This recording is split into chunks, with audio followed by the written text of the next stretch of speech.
Japan is set to finally ease border restrictions as soon as next month. Prime Minister Fumio Kishida had pledged to do so while he was in the United Kingdom for bilateral meetings.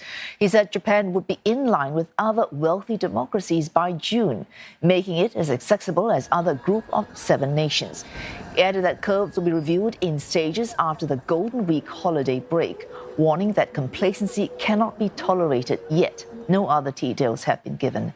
Japan is reporting thousands of new infections every day, but experts say easing border controls slowly should have no adverse effects, as long as the country's medical system is carefully monitored.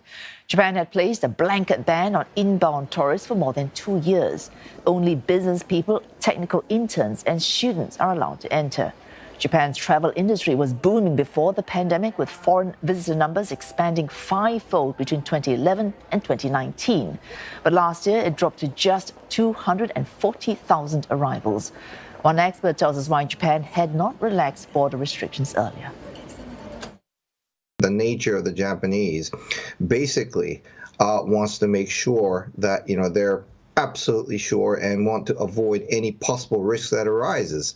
And they go too far. I mean, in my opinion, this has gone far too far.